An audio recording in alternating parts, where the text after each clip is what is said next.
In November 2023, a disturbing case shook the community of Tampa, Florida. A 23-year-old woman masquerading as a teenage girl allegedly lured and molested multiple young boys. But what drove this bakery worker to prey on innocent children, and how did she manage to deceive so many for so long? Alyssa Zinger, a seemingly ordinary grocery store employee, stood accused of a series of heinous acts that left parents and authorities reeling. She allegedly posed as a 14-year-old homeschooled girl to gain the trust of boys as young as 12, engaging in acts with them, and even distributing explicit videos of her victims. The case unfolded like a twisted web of deception, leaving a trail of traumatized young victims in its wake. The story began to unravel in January 2023, when Zinger first made contact with one of her victims through TikTok. Using her carefully crafted persona of a teenage girl, she moved their conversations to Snapchat, where she could more easily manipulate and groom her targets. Her first victim fell prey to her schemes quickly, with Zinger allegedly engaging in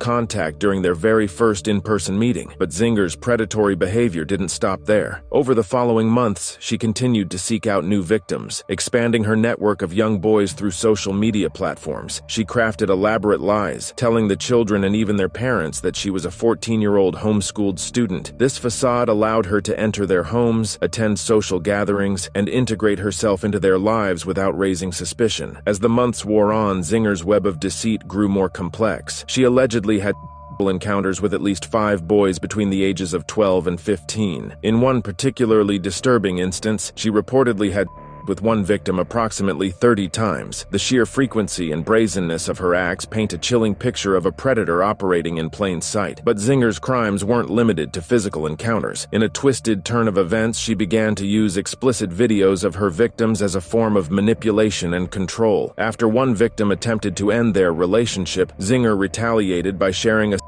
explicit video of the boy with another minor. She distributed this footage to multiple people on Snapchat, further victimizing the child and exposing him to potential ridicule and shame. The house of cards began to tumble in October 2023, when one of Zinger's victims discovered that the explicit video of himself had been shared. Horrified and humiliated, the boy took the brave step of reporting the incident to the police. This act of courage set in motion the investigation that would ultimately expose Zinger's true identity and the extent of her crimes. As detectives delved deeper into the case, they uncovered a disturbing pattern of behavior. Zinger had meticulously crafted her false persona, going so far as to lie to police officers during a shoplifting incident at Nordstrom. When confronted about her age discrepancy, she concocted a story about having a half-sister with the same name, demonstrating her quick thinking and manipulative nature. The investigation revealed the horrifying details of Zinger's modus operandi. She would invite herself to victims' homes under the guise of needing to charge her phone. Once inside, she would surreptitiously access their devices, searching for and copying explicit content. This stolen material became ammunition for further manipulation and blackmail. As news of Zinger's arrest spread, the community was left grappling with the aftermath. Parents who had unwittingly allowed this predator into their homes were racked with guilt and fear. The victims, some as young as 12, faced a long road of healing and recovery from the physical and emotional trauma inflicted upon them. The case took an even more sinister turn when investigators discovered evidence suggesting Zinger's parents may have been complicit in her crimes. During a search of their home, where Zinger had been living, her father allegedly provided police with an old phone belonging to her mother instead of Zinger's actual device. This act of deception raised serious questions about the extent of the family's involvement and their attempts to obstruct justice. Further investigation uncovered a trail of digital breadcrumbs that painted a disturbing picture of Zinger's online activities. Her TikTok account, featuring videos of her dancing provocatively in public restrooms, served as a lure for potential victims. These clips, now viewed in the harsh light of her crimes, took on a sinister quality, revealing the calculated nature of her predatory behavior. As the case progressed, more victims came forward, each with their own harrowing tale of manipulation and abuse. The total number of known victims rose to 5, but authorities feared there could be more who had yet to come forward. The sheer scale of Zinger's crimes became apparent, spanning nearly a year of continuous predatory behavior. As Zinger awaited trial, locked away in Hillsborough County Jail, the community struggled to come to terms with the betrayal. The judge, recognizing the danger Zinger posed, denied her bond and ordered that she have no access to electronics while incarcerated. This decision highlighted the role that technology had played in facilitating her crimes and the need to prevent any further manipulation of potential victims. The case against Zinger continued to build, with prosecutors presenting damning evidence of her guilt. Body camera footage from the police search of her parents' home, text messages between Zinger and her victims, and the explicit videos she had distributed all painted a picture of a calculated and remorseless predator. Perhaps most disturbing was Zinger's apparent lack of understanding of the gravity of her actions. During her bond hearing, the judge had to explicitly tell her, "You don't really seem to grasp the problem here. You are the problem here. Your actions on these boys are illegal, and it's not okay whether they took the video or you took the video. You are the only adult." As the community reeled from the revelations, parents were left wondering how to protect their children in an increasingly digital world. The ease with which Zinger had infiltrated these families' lives through social media platforms raised serious questions about online safety and the vulnerability of young people to digital predators. The case also sparked a debate about gender bias in the perception of